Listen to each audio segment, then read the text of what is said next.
สวัสดีค่ะครับสวัสดีค่ะวันนี้นะคะรายการมองลำพูนค่ะผ่านสำนักงานการจังหวัดคุ้มครองสิทธิและช่วยเหลือทางกฎหมายและการพร้อมคดีจังหวัดลำพูนนะคะดิฉันวาซีนัทขว้างชาวเหนือค่ะรองการจังหวัดค่ะครับปฐมวงศ์ทองรวยครับนิติกรปฏิบัติการครับค่ะวันนี้นะคะเราก็มีเรื่องมานำเสนอทุกท่านนะคะที่เป็นผู้ฟังอยู่ทางบ้านตอนแรกเนี่ยเราคิดว่าเฮ้ยจะคุยเรื่องอะไรดีเนี่ยจะคุยเรื่องกฎหมายเกี่ยวกับพระดีไหมเนาะเพราะว่าตอนนี้เนาะกำลังอยู่ในเทรนด์ อยู่ในเทรนด์นะคะว่าต้องมีกฎหมายออกมาคุ้มครองเงินวัดหรือเปล่าหรือว่ามีกฎหมายออกมาว่าผู้กระทำความผิดเกี่ยวกับการทำให้พระเสื่อมเสียเนี่ยต้องผิดกฎหมายไหมแต่จริงๆเรื่องพระเนี่ยเราเคยพูดไปแล้วถ้าใครติดตามอยู่ตลอดนะคะเราสองคนเนี่ยเคยให้ความรู้ไปแล้วนะคะเรื่องเกี่ยวกับเงินวัดเนี่ยใครต้องดำเนินการใช่ไหมมีการที่ว่าวัดจะเก็บเงินสดไว้ได้เท่าไหร่กฎหมายมันมีอยู่แล้วค่ะแต่ว่าไม่ได้มีการบังคับใช้อย่างจริงจังมันก็เลยเกิดปัญหาก็ย้อนนิดนึงแล้วกันว่าถ้าเงินของวัดเนี่ยที่ได้มาจากชาวบ้านพี่น้องเราช่วยทำบุญเนี่ยนะคะวัดเนี่ยเก็บเงินสดไว้ได้เพียงแค่100,000 บาทที่เหลือต้องเก็บเข้าบัญชีวัดด้วยนะโดยคนที่ทำหน้าที่เนี่ยคือหน้าที่ดูแลเงินวัดเนี่ยคือไวยาวัจกรแล้วก็คณะกรรมการแล้วก็เจ้าอาวาสร่วมกันแล้วก็ต้องทำบัญชีส่งสำนักพุทธด้วยนะคะกฎหมายมีอยู่แล้วแต่ไม่ได้มีการบังคับเป็นกฎหมายที่ไม่ได้ถูกบังคับใช้อย่างจริงจังไม่จริงจังมันก็เลยทำให้เกิดปัญหาในสังคมมีการโอนเงินให้คนนั้นคนนี้อาจจะเป็นญาติพี่น้องหรือสีกาอย่างที่เป็นข่าวแต่ว่าการที่มีเพศสัมพันธ์กับพระเนี่ยมันไม่ได้ผิดกฎหมายใช่เนี่ยกฎหมายของเราตอนนี้มันยังเป็นอย่างนี้อยู่แต่ทีนี้เราก็เลยวนมาเข้าเรื่องนี้ที่เราจะพูดกันวันนี้ได้เนาะว่าพอเราเห็นข่าวแบบนี้เนี่ยบางทีเราก็ไปวิพากษ์วิจารณ์เนาะอาจจะเป็นการวิพากษ์วิจารณ์ในหน้า Facebook หรือว่าในหน้าโซเชียลเน็ตเวิร์กต่างๆหรือว่าเมาส์กันในกลุ่มคนเยอะๆกลุ่มคนเยอะๆแต่บางทีเมาส์ไปเมาส์มาอาจจะผิดกฎหมายหรือเปล่าเมาส์ไปหาคนนั้นคนนี้บ้างก็เลยผิดกฎหมายหรือเปล่าคือจริงๆแล้วเนี่ยการที่เราจะแสดงความเห็นออกมานะคะมันก็เป็นสิทธิเสรีภาพของเราใช่ไหมเราเนี่ยนะคะสามารถมีสิทธิ์ที่จะแสดงความคิดเห็นพูดเขียนพิมพ์โฆษณาสื่อความหมายใดๆก็ได้รัฐธรรมนูญของเราตอนนี้นะคะก็รับรองไว้เป็นสิทธิขั้นพื้นฐานของประชาชนคนไทยทุกคนนะคะแต่มันไม่ใช่ว่าพูดอะไรก็ได้แต่ว่าต้องไม่ก้าวล่วงสิทธิ์และเสรีภาพของคนอื่นโดยมิชอบด้วยนะคะก็คือใช้สิทธิ์เกินกว่าที่ตนมีสิทธิ์ไม่ได้นะใช้สิทธิ์แล้วทำให้คนอื่นเขาได้รับความเสียหายจากสิ่งที่เราแสดงความเห็นไม่ได้นะคะครับซึ่ง2 อย่างนี้เนี่ยในทางกฎหมายเราก็จะเรียกว่าการหมิ่นประมาทหรือการดูหมิ่นมันก็มีอยู่2 คำอย่างที่ว่าถ้าเราใช้สิทธิ์ของเราในการพูดเขียนแสดงความเห็นที่มันมากเกินขอบเขตจนทำให้คนอื่นเสียหายเนี่ย มันอาจจะผิดในความผิดฐานดูหมิ่นนะคะหรือความผิดฐานหมิ่นประมาทมันมี2 คำแสดงว่ามันไม่เหมือนกันดูหมิ่นกับหมิ่นประมาทตามกฎหมายเนี่ยต่างกันอย่างไรครับต่างกันอย่างไรเอาเรื่องหมิ่นประมาทก่อนหมิ่นประมาทนะคะอยู่ในประมวลกฎหมายอาญาถ้าอยู่ในประมวลกฎหมายอาญาแสดงว่ามันมีโทษทางอาญาการหมิ่นประมาทเนี่ยมีทั้งโทษจำคุกและก็โทษปรับนะคะการหมิ่นประมาทเนี่ยบัญญัติไว้ในมาตรา326ของประมวลกฎหมายอาญานะคะกำหนดว่าผู้ใดใส่ความผู้อื่นต่อบุคคลที่3โดยประการที่น่าจะทำให้ผู้อื่นนั้นเสียชื่อเสียงถูกดูหมิ่นถูกเกลียดชังผู้นั้นกระทำความผิดฐานหมิ่นประมาทโทษเท่าไหร่ครับต้องระวังโทษจำคุกไม่เกิน1 ปีปรับไม่เกิน 20,000 บาทหรือทั้งจำทั้งปรับอันนี้เป็นเรื่องหมิ่นประมาทมันต้องเป็นการที่เรานินทาคนหนึ่งให้อีกคนหนึ่งฟังถ้าเราเมาส์กัน2 คนมันก็จะไม่เป็นหมิ่นประมาทนะคะมันต้องมีคนที่3มาฟังเราเมาส์สมมติดิฉันเนี่ยนินทาให้ตีฟังนินทานางกอไก่ให้ตีฟังผมนี่เป็นบุคคลที่3ไหมเป็นเธอเป็นบุคคลที่3ละเนี่ยนะนางกอไก่เนี่ยนะนิสัยไม่ดีไปเข้าวัดกลางค่ำกลางคืนเข้าวัดกลางค่ำกลางคืนไม่รู้ไปทำไม ไปแล้วก็หายไปในกุฏิพระเธองูก่อมันมีอย่างสักอย่าง มันไม่ใช่คนดีนะอีนางคนนี้มันเป็นมารศาสนาตายละมันทำให้ศาสนาเสื่อมเสียมันต้องมีอะไรชู้สาวกับพระแน่นอนวาสินีเนี่ยนินทาใส่ความนางกอไก่ให้ครูปฐมพงษ์ฟังทีนี้คุณวาสินีก็เลยเป็นผู้ใดเป็นบุคคลนะใส่ความบุคคลอื่นก็คือใส่ความนางกอไก่นะคะต่อบุคคลที่3ก็คือคุณปฐมพงษ์ใช่อันเนี้ยมันจะเป็นความผิดฐานหมิ่นประมาทมันเป็นการที่พูดออกไปเนี่ยอาจจะทำให้นางกอไก่เนี่ยเสียชื่อเสียงสิไปนินทาเขาว่าเขาเข้าวัดไปอยู่กับพระตอนกลางคืนน่ะถูกดูหมิ่นเกียรติชังแน่นอนเธอมารศาสนาแต่อันนี้จำเป็นไหมครับว่าเป็นเรื่องจริงหรือเรื่องเท็จไม่ว่าจะเป็นเรื่องจริงหรือเรื่องไม่จริงถ้าพูดออกไปแล้วทำให้คนอื่นเขาเสื่อมเสียถูกดูหมิ่นเกียรติชังอันนั้นแหละผิดหมิ่นประมาทโอ้ถ้าอย่างนี้ผมเขียนใส่กระดาษแล้วเลื่อนให้อ่านได้ไหมได้ไม่ถึงว่าถ้าอย่างนี้ผมผิดไหมผิดสิผิดเหมือนกันมันไม่ใช่พูดอย่างเดียวนะคะการใส่ความผู้อื่นเนี่ยอาจจะเป็นการเขียนการวาดแสดงกิริยาใช้ภาษามือได้หมดใช้สัญลักษณ์รูปภาพถ่ายรูปก็ได้ดิฉันมีโทรศัพท์เนาะตามนางสาวกอไก่เข้าไปนางกอไก่เข้าไปในวัดถ่ายรูปคลิปกะเราก็ถ่ายคลิปเลยเดินเข้าไปในห้องท่านเจ้าคุณเลยค่ะกลางค่ำกลางคืนอยู่กัน2 คนเสร็จแล้วไม่พูดอะไรเลยนะเอาไปโพสเอามาให้ปฐมพงษ์ดูเอาอย่างนี้ก่อนเธอดูเหรอฉันไปถ่ายมาได้เนี่ยเธอดูเหรอคุณปฐมพงษ์เห็นผู้หญิงที่เข้าห้องพระที่พระอยู่กุฏิพระตอนกลางคืนคุณปฐมพงษ์รู้สึกยังไงก็ย่อมคิดไม่ดีอยู่แล้วว่าเข้าไปทำอะไรหรือเปล่าเสียชื่อเสียงแล้วคุณปฐมพงษ์ก็คิดว่านางกอไก่เป็นคนไม่ดีอย่างเงี้ยค่ะอย่างนี้ก็เป็นความผิดฐานหมิ่นประมาทเราจะเจอหลายครั้งนะคะเช่นเจ้าหนี้ที่บอกว่าเขียนใส่บัตรประชาชนเอาไว้บอกว่าถ้าไม่จ่ายนะเดี๋ยวให้ประจานได้เลยจะเป็นเจ้าหนี้ลูกหนี้กันให้เขายืมเงินปรากฏว่าเขาไม่จ่ายเงินค่ะเขาไม่คืนเงินโมโหค่ะให้ครูปฐมพงษ์ยืมไป200,000ครูปฐมพงษ์ก็ถ่ายบัตรประชาชนแล้วก็เขียนว่าเนี่ยยืมเงินไปจริงอย่างนี้ถ้าไม่คืนให้โพสต์ประจานได้เลยพอถึงทีครูปฐมพงษ์คุณคืนเงินดิฉันด้วยค่ะไม่จ่ายครับทำไมเป็นคนอย่างนี้ไม่มีครับเธอเอาเงินฉันไปเธอต้องคืนสิก็ประจานไปเลยครับเรายังไม่โพสต์ Facebook เราไปนินทาก่อนเราก็กลับไปหานางกอไก่เธอรู้ไหมเนี่ยนางปฐมพงษ์เนี่ยยืมเงินอีฉันไปแล้วไม่คืนนิสัยไม่ดีเหนียวนี่ทวงเงินจนเหนื่อยไปหมดแล้วเนี่ยทวงเงินตั้งแต่น้ำหนัก60ตอนนี้เหลือ30แล้วเนี่ยเหนื่อยจากการทวงเงินมากไม่คืนเธอมันเป็นคนไม่ดีอย่างนี้ก็เป็นการหมิ่นประมาทถึงแม้เขาจะเป็นลูกหนี้เรานะคะเราก็ไม่มีสิทธิ์ที่จะไปเล่าขวัญเขาให้คนอื่นฟังใส่ความมันต้องเป็นความไม่จริงหรือเปล่าจริงไม่จริงถ้าเขาเสียหายผิดอย่างที่เขาบอกว่ายิ่งจริงยิ่งจริงก็ยิ่งผิดนั่นแหละผิดอย่างนี้สิ่งที่เราจะต้องทำเมื่อลูกหนี้เราไม่ใช้หนี้เราต้องทำยังไงฟ้องครับเราต้องใช้สิทธิทางศาลนะคะไม่ใช่ไปโพสต์ประจานเขาหรือเอาคนไปกระทืบเขาก็ไม่ได้นะคะเอาคนไปทำร้ายร่างกายเขาเพื่อให้เขาคืนเงินเราก็ไม่ได้อย่างไรก็ตามเราก็ต้องใช้สิทธิทางศาลนะคะฟ้องคดีแพ่งไปนะในกรณีที่เป็นเจ้าหนี้โพสต์ด่าลูกหนี้เนี่ยแล้วเขาถูกหมิ่นประมาทเสียหายเนี่ยอาจจะเป็นความผิดในความผิดฐานหมิ่นประมาทโดยการโฆษณาก็ได้โดยการโฆษณาเข้าไปอีกยิ่งเป็นความผิดหนักขึ้นไปอีกอยู่ในมาตรา328นะคะครับหมิ่นประมาทโดยการโฆษณาก็คือชื่อมันก็บอกโฆษณาอยากให้คนเห็นได้เยอะๆรู้เยอะๆได้ยินเยอะๆใช่ไหมครับโทษมันก็จะหนักขึ้นไปอีกค่ะเราก็อาจจะเสียเปรียบตรงไหน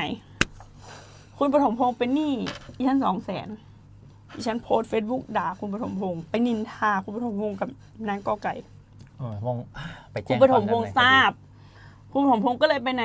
ดำเนินคดีไปแจ้งความตำรวจดำเนินคดีกับวาสินีเนี่ยเจ้าหนี้ตัวเองเนี่ยนะ ในความผิดฐานหมิ่นประมาทซึ่งคดีอย่างนี้เยอะมากเยอะมากลูกหนี้เนี่ยจะเอาในส่วนนี้มาต่อรองกับเจ้าหนี้เป็นหนี้200,000เนี่ยฉันจะไม่จ่ายเธอละสักบาทถ้าเธอยังจะเอาคืนฉันจะดำเนินคดีกับเธอโอ้ไม่คุ้มเลยใช่ไหมคุณปฐมพงษ์เป็นหนี้มา200,000แล้วทีนี้ไปหมิ่นประมาทคุณปฐมพงษ์บอกว่าฉันจะไปแจ้งความถ้าฉันแจ้งความฉันจะดำเนินคดีกับเธอถ้าเธอไม่อยากให้ฉันแจ้งความเธอยกหนี้ให้ฉันเอ้าจบกันเงินก็จะไม่ได้คืนถูกเอาไปต่อรองอีกนะคะก็เลยทำความเข้าใจกับทุกท่านว่าถ้ามันเกิดความผิดอะไรขึ้นถูกละเมิดหรือผิดสัญญาขึ้นเนี่ยให้ไปใช้สิทธิทางแพ่งดีกว่าด่าเขานะคะในส่วนนี้ไม่คุ้มกับสิ่งที่เกิดขึ้นเลยหรือเอางี้แล้วกัน150,000ได้ไหมเธอเป็นหนี้ฉัน200,000ฉันลดให้เธอ50,000เธอไม่ต้องแจ้งความฉันได้ไหมเห็นไหมด่าเขาครั้งเดียวเสียไป50,000อย่างเงี้ยอันนี้เรื่องมันเกิดขึ้นจริงนะมันเป็นไปได้นะคะแล้วในการหมิ่นประมาทนะครับถ้าเกิดมันเป็นเรื่องที่เป็นไปไม่ได้อย่างเงี้ยมันจะเป็นความผิดฐานหมิ่นประมาทไหมครับอย่างสมมติว่าผมมายกตัวอย่างว่าเนี่ยโอ้โหไอ้นางกอเนี่ยกลางค่ำกลางคืนชอบเข้าไปหลังวัดสงสัยนางกอต้องเป็นปอบแน่ๆเลยไปกินหมาเหรอคะเข้าไปหลังวัดไม่ได้ไปกุฏิพระเนาะกลางค่ำกลางคืนไปหลังวัดเป็นปอบแน่นอนไปหางูหาเขียดกินหลังวัดในกรณีอย่างนี้นะคะการจะเป็นการหมิ่นประมาทนั้นน่ะต้องเป็นเรื่องข้อเท็จจริงนะคะซึ่งไม่ใช่แค่เพียงหยาบคายคำหยาบคายนะคะหรือข้อเท็จจริงที่เป็นไปไม่ได้คนมันเป็นปอบไม่ได้ค่ะจริงไหมคนก็คือคนเราพิสูจน์ได้ยังไงว่าเขาเป็นปอบเราพิสูจน์ไม่ได้ค่ะจะไปด่าเขาว่านั่งกอไก่เนี่ยมันเป็นปอบมันไปกินกบกินเขียดไปกินหมาหลังวัดอย่างนี้ก็เลยกลายเป็นว่าถ้าเกิดด่าว่าเป็นปอบเนี่ยมันเป็นเรื่องที่เป็นไปไม่ได้โดยความรู้สึกนึกคิดของคนธรรมดาคุณจะรู้ได้ไงว่าคนนั้นเป็นปอบเราไม่รู้มันเป็นเรื่องที่เป็นไปไม่ได้นะคะหรือด่าคำหยาบคายเช่นไอ้ควายก็ไม่เป็นหมิ่นประมาทเพราะคนไม่ใช่ควายค่ะแต่การไม่หมิ่นประมาทนี่มันก็ไม่ได้หมายความว่าจะไม่ผิดหรือเปล่าครับเดี๋ยวเราทดไว้ในใจก่อนทดไว้ในใจก่อนถ้าสมมุติเราไปใส่ความเขาในเรื่องที่มันเป็นไปไม่ได้อย่างเงี้ยไม่ผิดฐานหมิ่นประมาทไปว่าเขาว่าเป็นเนี่ยกอไก่ปฐมพงษ์นะ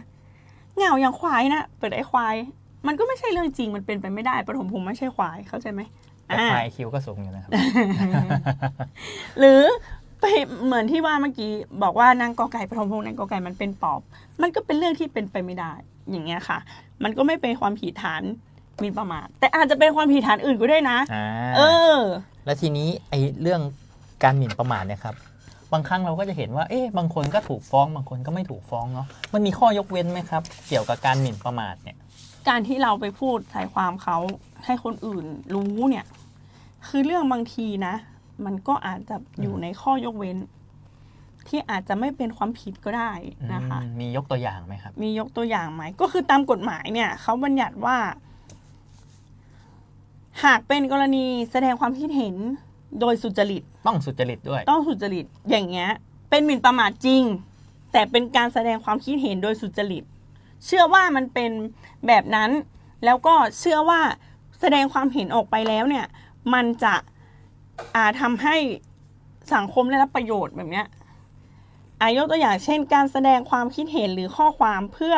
ความถูกต้องหรือเพื่อป้องกันชื่อเสียงหรือประโยชน์ของตนไม่ให้ถูกดูหมิ่นหรือถูกเกลียดชังจากการกระทำของผู้อื่นนะคะหรือการกระทำในฐานะเจ้าพนักงานปฏิบัติการตามหน้าที่นะคะผู้ติชมอันเป็นวิสัยของประชาชนทั่วไปที่สามารถกระทำได้วิพากษ์วิจารณ์การเมืองไม่ชอบพรรคนั้นเลยก็ไม่เป็นไรถึงจะไปเมาส์กับคนอื่นก็ไม่เป็นความผิดไม่เป็นไรมันเป็นเรื่องกิจการบ้านเมืองนะคะเรื่องปกติของวิสัยคนที่จะวิพากษ์วิจารณ์ได้อย่างเงี้ยค่ะแต่ต้องอยู่ในขอบเขตนะอย่าให้มันเยอะไปการแสดงความเห็นที่เป็นการแจ้งข่าวเกี่ยวกับ การดำเนินการอันเปิดเผยในศาลแบบนี้ได้นะคะ เช่นการประกาศรายชื่อบุคคลล้มละลายนะคะ การแสดงความคิดเห็นในการประชุมที่เปิดเผย ซึ่งไม่ใช่การประชุมลับนะคะ ผู้กระทำไม่ผิดฐานหมิ่นประมาท เราก็จะเห็นเนาะบางทีมันก็เป็นลักษณะของการที่ว่าอาจจะไปทานอาหารอยู่ร้านหนึ่งเนาะแล้วปรากฏว่าร้านเนี้ยโอ้โหไม่สะอาดเลย เห็นแมลงสาบวิ่งขึ้นอาหารเลยฟึ๊บเนี้ยเราก็เลยแบบมาโพสต์เลยว่าเนี่ยไอ้ร้านนั้นอ่ะมันมีอย่างนี้อย่างนี้ไม่สะอาดเลยมีแมงสาบวิ่งตัดหน้าเลยอย่างนี้นี่ถือว่าแสดงความเห็นโดยสุจริตไหมครับสุจริตอะสุจริตเนาะสุจริตนะหรืออย่างข่าวที่เราเคยดูกันเนาะนักการเมืองของพรรคหนึ่งเขาก็อภิปรายเนาะเกี่ยวกับว่ามีสวท่านหนึ่งกระทำความผิดร่วมกระทำความผิดในองค์กรอาชญากรรมยาเสพติดอย่างเงี้ยแล้วเขาก็อภิปรายแล้วเขาก็โพสต์ Facebook ตั้งข้อสังเกตเขาก็ถูกฟ้องหมิ่นประมาทสุดท้ายศาลยกฟ้องเพราะอะไรเพราะเขาแสดงความเห็นนะคะติชมอันเป็นวิสัยของประชาชนทั่วไปเพื่อสามารถพูดได้ในกิจการบ้านเมืองแล้วทีนี้เนี่ยถ้าเกิดการหมิ่นประมาทนะครับสมมุติว่าผมจะหมิ่นประมาทนางกรนี่แหละที่นางกรนี่อาจจะเปิดร้านอะไรอยู่สักร้านหนึ่งเอาเป็นว่าร้านชานมแล้วกันแล้วผมก็บอกว่าเนี่ยนางกรเนี่ยไม่ใช่นางกรมันมีคนนึงนะซึ่งเปิดร้านชานมเนี่ยอยู่แถวๆตรงเนี้ยมันทำตัวอย่างนั้นอย่างนี้ชอบเข้าไปในกุฏิตอนกลางค่ำกลางคืนเนี่ยโดยที่บริเวณนั้นอาจจะมีร้านชานมอยู่แค่ร้านเดียวโอ้เลิศเลยอย่างนี้เนี่ยจริงๆแล้วเนี่ยในลักษณะของการกฎหมายเนี่ยเขาถือว่าอย่างเงี้ยผมได้มีการแสดงให้เขาเห็นหรือยังว่าเป็นการหมิ่นประมาทคือถึงแม้ว่าเราเนี่ยนะไม่ได้พูดชื่อเขาถึงแม้แล้วเราไม่ได้เฉพาะเจาะจงแต่ตรงนั้นมันมีที่เดียวแล้วสมมติว่าเนี่ยนางกอไก่เนี่ยมีผู้หญิงคนนึงเขาเปิดร้านชานมอยู่หน้าอำเภอเมืองลำพูนสมมุติแล้วมันมีอยู่ร้านเดียวอย่าสมมุติอย่างนั้นได้ไหมเพราะว่าเดี๋ยวจะไปของใครของจริงเราต้องไปสมมุติร้านสมมุติที่นี่ไหมร้านตรงหน้านี้ไม่มีเนี่ยหน้าสถานีวิทยุนี่นะมันมีร้านชานมอยู่ร้านหนึ่งนะมันมีร้านเดียวฮะเนาะเจ้าของนะเป็นไม่ยิงชอบกลางค่ำกลางคืนไปหาพระที่วัดเข้าไปในกุฏินะอีฉันนั่งส่องดูมันจะมีหรอถ้าอย่างนี้ก็ฉันนั่งส่องดูเข้าไปเมื่อแบบออกมาสักเตือบางวันก็บอกออกมาเลยเนอะมันไม่ใช่ดีนะคนแบบนี้ไม่ได้เอ่ยชื่อเลยนะแต่โดยรวมทั้งเวิร์กนี่เลยมีอยู่ร้านคนนี้ร้านเดียวมีอยู่ร้านเดียวเจ้าของก็เป็นผู้หญิงคนเดียวอย่างเงี้ยมันเจาะจงได้ว่าเป็นใครนะคะก็ผิดฐานหมิ่นประมาทนะอันนี้อัยการก็เคยฟ้องคดีประเภทนี้เหมือนกันเขาก็โพสต์ Facebook ด่าอย่างนี้แสดงว่าโพสต์ Facebook แล้วก็แท็กตัวเอาได้ไม่เอ่ยชื่อแต่แท็กเอาอีกคนนี้ไม่แท็กด้วยคนที่ฟ้องไปเนี่ยไม่แท็กไม่อะไรเลยพูดลอยๆขึ้นมาเลยเนี่ยนางคนเนี้ยอยู่บ้านเมืองจี้อีเนาะสมมุติเนาะอยู่บ้านเมืองจี้นี่ใส่บาดีปากกับบดีชอบนินทาชาวบ้านมีผัวเป็น100ผัวปุ้นนี่โพสต์อย่างนี้เนาะเนี่ยตอนเนี่ยผัวมันทำผมสีทองแล้วมันนะก็มีไฝอยู่ที่มุมปากโพสต์อย่างนี้แค่นี้เลยก็คือแล้วมันมีคนมาเม้นต่อไอ้พวกเม้นต่อเนี่ยระวังด้วยนะไอ้พวกเม้นต่อจากที่ไม่รู้บ้านมันอยู่หน้าวัดเมืองจี้แม่นก็อันนี้มาจากที่ไม่รู้เจาะจงได้เลยรู้ว่าเป็นใครและทั้งหมู่บ้านน่ะเป็นผู้ชายที่มีทำผมสีทองอยู่คนเดียวซึ่งมีเมียมีไฝมีไฝที่อยู่ที่ริมฝีปากอย่างเงี้ยเขาก็เจาะจงได้อยู่นะว่าเป็นใครก็คือถึงแม้จะไม่เอ่ยชื่อแต่หากถ้าบุคคลทั่วไปที่ไม่ได้รู้จักเป็นการส่วนตัวเนี่ยเขาสามารถเจาะจงได้เลยว่าถ้าเห็นแล้วรู้เลยเป็นคนเนี้ยก็อาจจะเข้าข่ายหมิ่นประมาทได้ใช่อย่าไปคิดว่าไปด่านินทาใครโดยที่ไม่บอกชื่อบอกแท้เขาแล้วมันจะเจาะจงไม่ได้นะคะอย่างเงี้ยเราก็จะเป็นความผิดฐานหมิ่นประมาทไปเนาะหมิ่นประมาทเนี่ยมันต้องมี3คนยังไงก็ต้องมี3มีคนพูด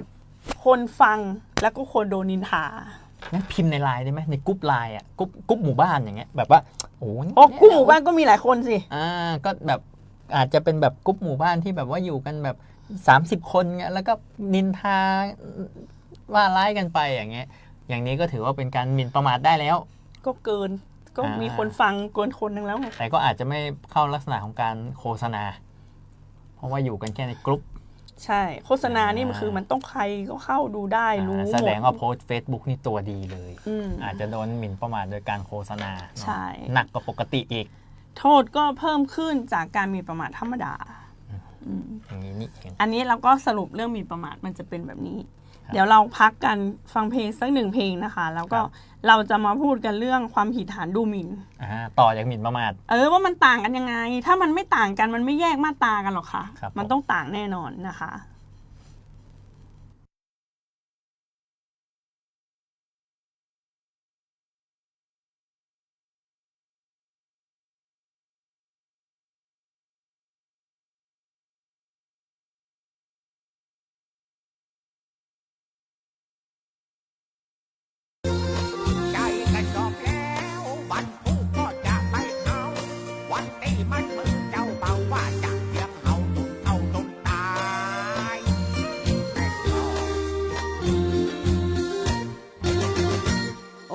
น้องแดงปะพอรู้ป่อมึงแบกกระสอบยามาเต่าหันนะอีป้าเป็นได้พ่องมันกระสอบอันอย่างล้ำเหลือเนี่ยฮะน้ออีล้ำเหลือแต่โอ้ไอแซมมาอยู่อย่างในกระสอบนี่ไอ้ขี้คานเตียวจ้ะลาโหหัวอีน้อยมันอย่างอีนี่มันแกงอีป่อลูกเนี่ยฮะก่อยพ่อแกล้งเฮาก่อนลูกแต่ว่ากินข้าวกับน้ำพริกอ่ะอันนั้นโบช่อนเฮาเพชรทีมตายอ่ะมันเป็นอย่างอีบ่ลูกจ่ายกูเอาเลยวันพระบ่ใจมีวันเดียวเนอะบ่แค่นี้ต้องชำระ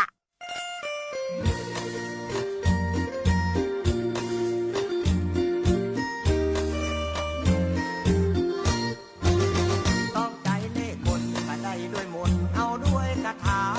อยู่ได้ต้องใจปัญญาเมื่อเอามาเป็นลูกเคยลูกชาย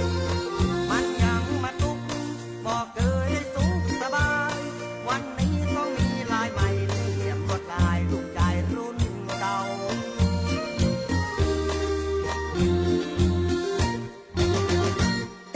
อีป่อบ่าวก็สอบหญ้าไว้นี่ให้เฮามาแบกมีที่ไหนน่ะอ๋อตั้งนี่เลยเนี่ยลองยกไปนักก็โอ้โหนักเฮ้ยถ้าแบกไหวสงสัยถ้าจะได้กิ้งถ้าบักกิ้งกับถ้าจะได้ลาก2 อย่างเนี้ยลากกิ้งนี่กันเนาะไปละ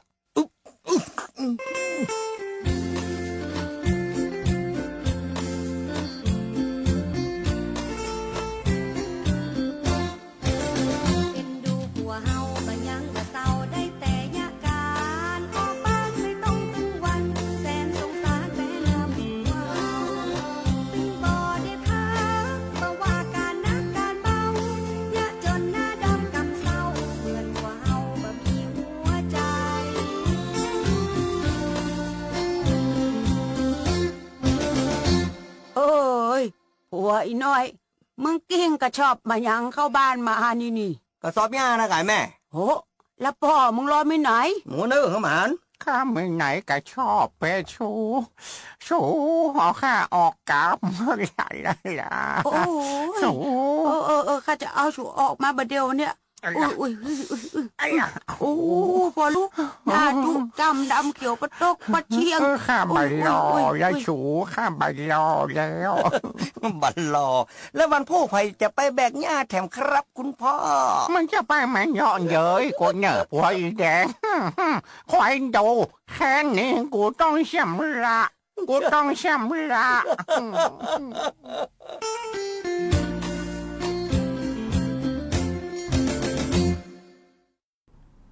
ค่ะจบไปแล้วนะคะแค่นี้ต้องชำระเมื่อกี้คุยกันอยู่ว่าเพลงอะไรอ่ะเรามาต่ออีกความผิดฐานหนึ่งที่เหมือนคนจะสับสนว่ามันเหมือนกันไหมก็จะเป็นเรื่องความผิดฐานดูหมิ่นนะคะเขาบอกว่าไงครับเอา ตามที่กฎหมายบัญญัติไว้ก่อนนะครับ ตามประมวลกฎหมายอาญามาตรา393นะคะกฎหมายเนี่ยบัญญัติไว้ว่า ผู้ใดดูหมิ่นผู้อื่นซึ่งหน้าหรือด้วยการโฆษณาต้องระวังโทษจำคุกไม่เกิน1 เดือนปรับไม่เกิน 10,000 บาทหรือทั้งจำทั้งปรับ เห็นว่าดูหมิ่นนี่นะโทษมันน้อยกว่าหมิ่นประมาท โอ้เยอะเลยเนาะ1 ปีกับ1 เดือนเนี่ย โทษน้อยกว่า แล้วก็เรื่องของการดูหมิ่นนะคะ คือทำซึ่งหน้าคือทำต่อหน้ากันอาจจะเป็นด้วยการโฆษณาด้วยก็ได้นะผิดเหมือนกันนะคะ เอาเรื่องว่าดูหมิ่นคืออะไรก่อน ดูหมิ่นคือการดูถูกเหยียดหยาม ลดทอนศักดิ์ศรีความเป็นมนุษย์ ลดทอนคุณค่าของคนฟัง ไอคนที่โดนด่าเนี่ย เมื่อกี้เราบอกว่าไอ้ควายเนี่ย มันไม่ผิดหมิ่นประมาทจริงไหม แล้วถ้าผมบอกว่าไอ้ชานมไข่มุก มันลดตรงทอนตรงไหน ก็ลดศักดิ์ศรีจากความเป็นมนุษย์มาเป็นชานมไข่มุก ไม่รู้สึกอะไรคนโดนด่า ตอนนี้คนโดนด่าไม่รู้สึกอะไร เมื่อกี้เราบอกว่าไอ้ควายเนี่ยมันไม่ใช่หมิ่นประมาทเพราะคนมันไม่ใช่ควายมันเป็นไปไม่ได้มันเป็นเรื่องที่เป็นไปไม่ได้ แต่ไอ้ควายเนี่ยมันเป็นคำเหยียดหยามเนาะทำให้อับอาย ก็ลดศักดิ์ศรีจากคนไปเป็นควาย ถูกสบประมาทถูกด่าถ้าด่าว่าไอ้เป็นท้องพงไอ้ควายเธอรู้สึกยังไง แต่ถ้าเราไปอยู่เมืองเหนือเนี่ยถ้าไอ้งัวเนี่ยมันจะเจ็บกว่านะครับ ก็ไม่เหมือนกันมันก็จะเป็นดูหมินซึ่งหน้าคืออะไรทำต่อหน้ากันด่าใส่กันอย่างเงี้ยพี่แล้วถ้าอย่างนี้สมมุติว่าเราเกลียดเลยอะเกลียดมากเลยแล้วยังไงโทรหาคุณวาสินีเลยฮัลโหลไอ้ควายอยู่ต่อหน้ากันไหมล่ะไม่อยู่ต่างคนต่างอยู่บ้านตัวเองต่างคนต่างอยู่บ้านควายเนี่ยด่าฉันได้ยังไงบาห้าบางงัวอย่างนี้นี่ผิดฐานดูหมิ่นไหมครับอยู่ต่อหน้ากันไหมล่ะไม่อยู่แล้วถ้าวิดีโอคอลล่ะวิดีโอคอลนี่น่าเชื่อว่าอยู่ต่อหน้านะคืออยู่ต่อหน้านี่เอาง่ายๆสบตากันหรือเปล่าอยู่ต่อหน้ากันเนี่ยสบตากันไหมเห็นหน้ากันไหมเนี่ยค่ะเขาเรียกว่าดูหมิ่นผู้อื่นซึ่งหน้าชื่อกฎหมายมันก็บอกดูหมิ่นผู้อื่นซึ่งเขาอยู่ต่อหน้าเราอาจจะไม่ได้อยู่จริงๆแต่วิดีโอคอลหากันอย่างนี้ก็น่าจะได้อย่างนี้ผู้ฟังเราจะโทรไปด่ากันไหมครับก็ไม่เป็นความผิดนะเนาะก็ไม่เป็นความผิดฐานดูหมิ่นแต่อาจจะผิดเป็นเรื่องทางแพ่งนะหรืออาจจะเป็นการแบบว่าก่อให้เกิดความรำคาญเดือดร้อนรำคาญทางนั้นไปนะคะหรือการใช้คำไม่สุภาพกระแทกเด็กดันกันสาปแช่งขู่อาฆาตพวกนี้นะคะไม่เป็นการดูหมิ่นนะคะตามปกติกรณีคำหยาบคายไม่สุภาพเด็กดันสาปแช่งขู่อาฆาตปรับทุกข์โต้เถียงกล่าวติชมตามปกติวิสัยนะก็จะไม่เป็นดูหมิ่นแต่ถ้ามากเกินไปเนี่ยเป็นได้นะ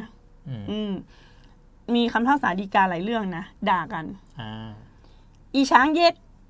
อย่างเงี้ยเดี๋ยวจะออกวิทยุไม่ได้นะได้อันนี้มันเป็นคำให้เราศึกษาชาวบ้านเขาด่ากันอย่างนี้จริงๆอันนี้ในคำพิพากษาฎีกานะ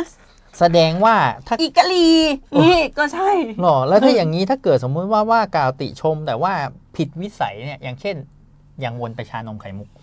สมมติว่าผมไปกินชานมไข่มุกเนี่ยโอ้โหชานมไข่มุกไอ้ร้านกอไก่เนี่ยมันรสชาติแย่จริงๆเลยรสชาติเหมือนน้ำล้างเท้าเลยโอ้โหอย่างนี้นี่ถือว่าเป็นดูหมิ่นกันเลยยังอันนี้มันก็เหมือนวิพากษ์วิจารณ์เนาะว่า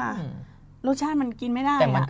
ก็เกินสมควรแต่มันก็น่าจะเกินสมควรอาจจะเป็นเรื่องดูหมิ่นได้นะคะคือคนฟังอาจจะคิดได้ว่าเอาน้ำล้างเท้ามาให้กินปะเนี่ยเนี้ยก็คือถ้าเกิดออกไปแนวเตือนภัยอะไรอย่างเงี้ยก็อาจจะไปเข้าเรื่องสุจริตตรงที่เราคุยกันตอนช่วงแรกแต่อันนี้คือเหมือนจะเป็นการวิพากษ์วิจารณ์เกินความสมควรเนาะว่าน้ำชานมไข่มุกมันจะเป็นรสชาติเหมือนน้ำล้างเท้าได้ยังไงไม่ได้ก็อย่างเงี้ยคือชาวบ้านประชาชนจริงๆเขาด่ากันแรงนะในคำพิพากษาฎีกาเนี่ยมีเยอะมากหรือด่ากันว่าเป็นมารศาสนาโอ้นี่เลยคำพิพากษาฎีกาที่เท่าไหร่เนี่ย มารศาสนา3226/2525โอ้โหด่ากันตั้งแต่ปี2525เขาด่ากันมาตั้งแต่ปี25นะคะมารศาสนาเนี่ยมันหมายความว่าบุคคลที่มีใจบาปหยาบช้าคอยกีดกันไม่ให้ผู้อื่นทำบุญไม่ให้บุญกุศลมาถึงตนนะคะบุคคลประเภทที่เป็นสาธารณชนย่อมรังเกียจมารศาสนาเธอรังเกียจไหมก็รังเกียจอยู่นะมารศาสนา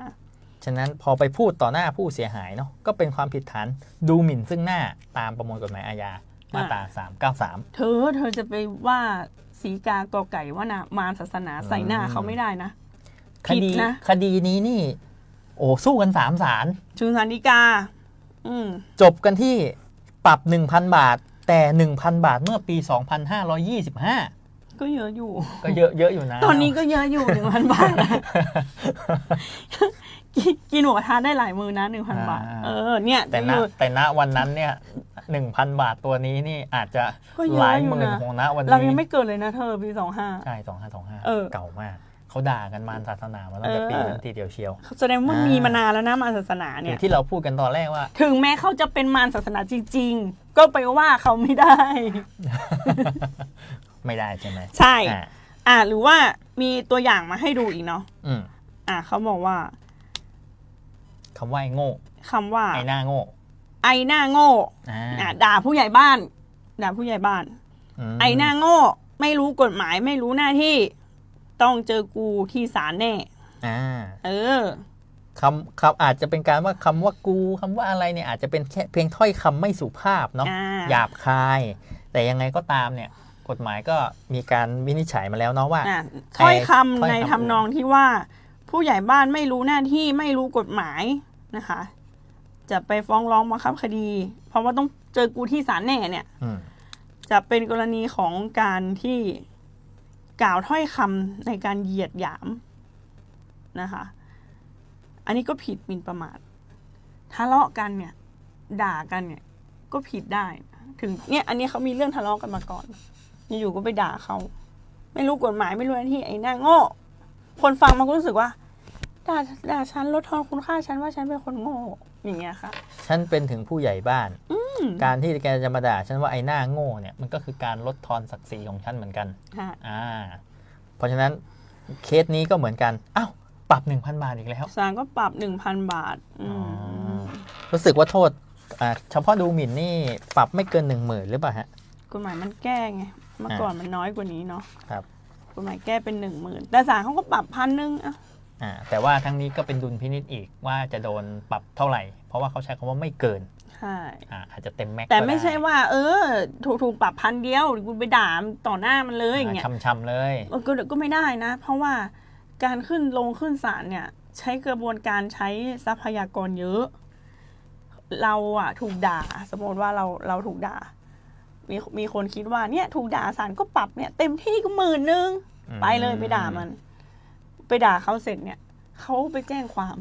เสียทรัพยากรคือตำรวจนะตำรวจก็ต้องทำสำนวนคดีตำรวจเนี่ยเขาไม่ได้มีคดีเราคดีเดียวนะคะคดีเขาเยอะคอเซ็นเตอร์ลักทรัพย์วิ่งราวข่มขืนฆ่าคนตายเยอะตำรวจก็ต้องมานั่งทำคดีเสร็จปุ๊บส่งอัยการก็ต้องนั่งสั่งคดีทำสำนวนส่งฟ้องศาลก็ต้องรับฟ้องอีกถ้าสู้กันก็ต้องมาว่าความกันอีกเสียทรัพยากรเพราะฉะนั้นถ้ามันมีเรื่องอะไรที่คุยกันดีๆได้ก็คุยกันดีๆคุยกันดีๆไม่ได้ไม่ต้องคุยค่ะเดี๋ยวด่ากันเนี่ยเดี๋ยวมาศาลอีกแล้วมาหาอัยการมาหาตำรวจอีกเดี๋ยวจะหาว่าตำรวจไม่เร่งรีบทำงานให้เขามีงานเยอะจริงๆงานเขาเยอะต้องเห็นใจเขาด้วยก็ทีนี้เราก็จะเห็นได้เลยเนาะว่าไอ้ความผิดฐานหมิ่นประมาทและฐานดูหมิ่นซึ่งหน้าเนี่ยก็เป็นกฎหมายเนาะที่คุ้มครองเรื่องสิทธิและเสรีภาพและก็ศักดิ์ศรีในความเป็นมนุษย์ของบุคคลต่างๆนะครับว่าเพื่อป้องกันการละเมิดสิทธิและสิทธิเสรีภาพเนาะก็คือให้แสดงความคิดเห็นการพูดการเขียนการพิมพ์การโฆษณาแต่ว่าได้ในขอบเขตหรือในความสุจริตเท่านั้นรัฐธรรมนูญเนี่ยรับรองไว้เพียงเท่านี้จะไปใช้สิทธิ์กว่านั้นไม่ได้เพราะว่าถ้าอย่างนั้นเนี่ยสังคมมันก็จะวุ่นวายซึ่งแน่นอนครับว่าเมื่อมันมีความผิดฐานหมิ่นประมาทหรือดูหมิ่นกันซึ่งหน้าเสร็จปุ๊บเนี่ยมันก็ย่อมตามมาด้วยความผิดฐานละเมิดละเมิดเนี่ยมันเป็นเรื่องของทางแพ่งนี่ที่เราไป ที่เราไปด่าเขาเนี่ยเขามีสิทธิ์เรียกค่าเสียหายนะเพราะว่าการที่เราด่าเขาเป็นความผิดอาญาเนี่ยหรือการที่เราไปนินทาเขาให้บุคคลที่3ฟังแล้วทำให้เขาเสียหายซึ่งเป็นความผิดฐานหมิ่นประมาทเสร็จเนี่ยศาลเนี่ยอาจจะลงโทษจำคุกหรือปรับอะไรก็แล้วแต่อันนี้ก็เป็นโทษทางอาญาแต่การที่เราไปด่าเขานินทาเขาให้เขาเสื่อมเสียเนี่ยมันก็เป็นความผิดทางแพ่งด้วยเพราะเขาก็มีสิทธิ์ที่จะเรียกค่าเสียหายเพื่อเยียวยาความเสียหายตรงนี้อย่างถ้าผมไปด่าว่าร้านข้าวมันไก่ร้านนึงเนี่ยระบุเลยร้านข้าวมันไก่ของนางกอเนี่ยมันใช้ไก่เป็นโรค ไว้ นู่นนี่นั่นอย่างเนี้ยสุดท้าย ใช้ แล้ว ไก่เป็นโรคกินก็ไม่อร่อย อ่า แย่วเหม็นหืนร้านสกปรก อย่างนี้เนี่ยสุดท้ายแล้วก็ทำให้เกิดการที่ว่าลูกค้าหาย ลูกค้าไม่มากิน มันมีนะที่ดูข่าวไหมที่มันเป็นร้านก๋วยเตี๋ยวแบบดังมากแล้วเมื่อก่อนไปหาว่าเขาใช้กระดูกหมาใส่กัญชาอะไรพวกเนี้ย แต่อันนั้นเขาตลกหรือเปล่าครับ แต่ร้านเขาเจ๊งเลยนะ จริงเหรอครับ อันนั้นร้านเขาเจ๊งเลย อ๋อ มันก็เป็นความผิดฐานหมิ่นประมาทเขาก็ดำเนินคดียาได้แล้วเขาก็เรียกค่าเสียหายทางแพ่งฐานละเมิดได้ด้วย ละเมิดก็คือว่าเราจงใจเนาะที่จะทำให้เขาเสียหายทางด้านชื่อเสียง อันนี้เราจะเน้นว่าพอเป็นแบบนี้เนี่ยมันก็จะเป็นการเสียหายในด้านชื่อเสียง ค่ะ แต่จริงๆเนี่ยการเรียกความผิดเรียกละเมิดเนี่ยมันได้หลายอย่างเนาะชีวิตร่างกายทรัพย์สิน อนามัย ชื่อเสียงอนามัยแต่อันเนี้ยเราพูดถึงว่าการที่เราไปหมิ่นประมาทหรือดูหมิ่นเนี่ยมันจะไปเข้าชื่อเสียงซะมากกว่าเนาะอาจจะทำให้คนเนี่ยเกลียดชังเขาหรือเขาอาจจะเป็นด็อกเตอร์เขาอาจจะเป็นอาจารย์เป็นข้าราชการเป็นผู้ใหญ่บ้านเนี่ยพอไปโดนอย่างนี้ปุ๊บเนี่ยก็อาจจะทำให้คนเกลียดชังเขาเนี่ย เป็นคนธรรมดาโดนนินทาโดนเมาส์โดนด่าก็เสีย ชื่อเสียงเหมือนกัน เหมือนกัน ครับ เอาแล้วอย่างนี้ข้าเจ้าใครแสดงความเห็นใน Facebook เรื่องการเมืองการบ้านการเมืองเรื่องข่าวสารเนี่ยอยากแชร์ข่าวแล้วก็คอมเมนต์หน่อยได้ก็ได้พอเท่าที่เหมาะสมก็บอกว่าทำไมทำแบบนี้มันเสื่อมเสียต่อพระพุทธศาสนานะคะ ขอให้ทุกท่านอย่าเรียนแบบอย่างนี้ได้อยู่แต่ถ้าไปโอ้โหด่าเขาเต็มที่ถึงแม้มันจะเป็นความจริงก็ผิดกฎหมายนะคะ เพราะว่ากฎหมายเนี่ยก็อยากจะรักษาความสงบเรียบร้อยของสังคมถ้าเราไม่พอใจกันแล้วเราด่ากันทุกวันด่ากันตลอดเนี่ยมันก็ทำให้เกิดความที่เขาเรียกว่าอะไรวุ่นวายใช่ไหมเพราะมันจบไม่ได้เราจะเห็นเลยนะว่าบางทีคนที่เขาไปหมิ่นประมาทกันหน้า Facebook เนาะบางทีมันมีคนมากดแชร์ด้วยแชร์ไปด้วยชอบแชร์กดไลค์กดแชร์เรียบร้อยโดนไปด้วยไปกับเขาด้วย เพราะฉะนั้นบางเรื่องที่มันเราดู Facebook ดูแล้วมันสุ่มเสี่ยงหมิ่นประมาทเราก็ดูเฉยๆค่ะดูเงียบไม่แสดงความเห็นเก็บไว้ในใจ ก็ต้องทำความเข้าใจก่อนเพราะว่าบางทีเราก็จะอ้างว่าเราไม่รู้กฎหมายไม่ได้ใช่เพราะว่ากฎหมายเนี่ยพอเขาประกาศในราชกิจจานุเบกษาออกมาเป็นกฎหมายเขาสันนิษฐานว่าประชาชนรู้ทุกคนต้องรู้เพราะฉะนั้นอะไรที่มันสุ่มเสี่ยงก็อย่าทำจะไปเข้าข้อยกเว้นหรอโง่เขาเบาปัญญาก็แหมบางทีมันเป็นเรื่องจิตสำนึกทั่วไปคนทั่วไปควรจะคิดได้นะว่าการไปด่าคนอื่นมันย่อมเป็นความผิดอยู่แล้วใช่กรณีแบบเนี้ยมันก็จะเกิดความเสียหายเกิดความยุ่งยากกับเราเนาะขอให้ทุกคนใจเย็นๆเหมือนเราสองคนมีอะไรค่อยๆคุยค่อยๆจาประนีประนอมกันได้ก็ดีถ้ามันประนีประนอมกันไม่ได้นะคะอยากได้คนกลางอยากได้กรรมการอยากได้กรรมการมาหาเราก็ได้เนาะปรึกษาที่สำนักงานการคุ้มครองสิทธิและช่วยเหลือทางกฎหมายและการพักคดีจังหวัดลำพูนก็ได้ทะเลาะกันข้างบ้านพิษหัวกันมากัดไก่กาอย่างนี้เนาะอยากจะไก่เกลี่ยข้อพิพาทหรือว่ายืมเงินไปแล้วไม่คืนมีสัญญาแล้วมันก็ไม่คืนสักทีอยากจะมีคนกลางมาไก่เกลี่ยแต่ไม่ได้ฟ้องให้นะแต่หมายถึงว่าอยากให้มีคนกลางเอาไก่เกลี่ยก่อนไก่เกลี่ยก็จะได้ไม่ต้องไปศาลแล้วก็ไม่ต้องด่ากันเรื่องบางเรื่องมันคุยกันได้ไอ้ที่ผู้ยืมเงินกันเล่นแชร์ที่เราเคยไก่เกลี่ยเห็นไหมเขาก็บอกว่าเรามาไก่เกลี่ยกันก่อนดีกว่าค่อยๆผ่อนไม่ต้องไปด่ากันอย่างเงี้ยก็มาปรึกษาเราเนาะเพราะบางทีคู่กรณีเขาพอไม่เจอหน้ากันไม่ได้พูดคุยกันบางครั้งเรื่องบางเรื่องจากเรื่องเล็กๆเนาะน้ำผึ้งหยดเดียวก็อาจจะเป็นเรื่องใหญ่เรื่องโตได้ใช่พอมีคนกลางในการไก่เกลี่ยเนี่ยเรื่องก็อาจจะเล็กลงทำเรื่องใหญ่ให้เป็นเรื่องเล็กใช่ก็มันก็ต้องถอยกันคนละก้าวเนาะเพื่ออยากให้จบให้มันเสียหายน้อยที่สุดคล้ายๆโครงการก้าวคนละครึ่งไม่ใช่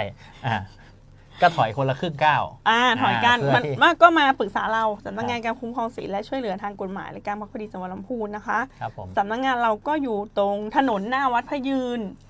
ตรงกันข้ามเลยเฉียงเยื้องเขาใช้คำว่าเยื้องกับสำนักงานเยื้องวัดพ ระยืนตรงข้ามวัฒนธรรมจังหวัดสำนักงานวัฒนธรรมจังหวัดนะคะอยู่เราสำนักงานเราอยู่ข้างกับที่ว่าการอำเภอเมืองลำพูน ครับ หลังคาสีแดง ครับ นะคะ มาปรึกษาได้มาอยากขอไกลเกลี่ยได้ หรือจะมาขอให้คุ้มครองสิทธิทางศาลนะคะ ขอตั้งผู้การมรดกขอให้คนเป็นคนไร้ความสามารถเสมือนไร้ความสามารถอย่างเงี้ยนะคะ ครับ มาหาเราได้นะคะ หรือว่าอยากจะได้ทนายความอาสาแต่อันนี้ต้องมาปรึกษากันก่อนนะ ว่ามีข้อขัดข้องยังไงจ้างทนายความเองไม่ได้ เราไม่ได้ให้ทนายทุกเรื่องนะต้องเข้าหลักเกณฑ์ด้วยนะคะ หรือการอยากทำนิติกรรมสัญญาอยากทำสัญญากู้กันมาหู้เยี่ยงใดนะคะ หรือว่าไม่มั่นใจว่าถ้าไปเซ็นสัญญาแบบนี้แล้วจะถูกเอารัดเอาเปรียบหรือเปล่าอยากจะปรึกษาก่อนมาพบเราได้เราให้คำปรึกษาได้นะคะฟรีนะคะฟรี หลังคาสีอะไรนะครับหลังคาสีแดงค่ะหลังคาสีแดงป้ายสีน้ำเงินย่าสีเขียว แล้วก็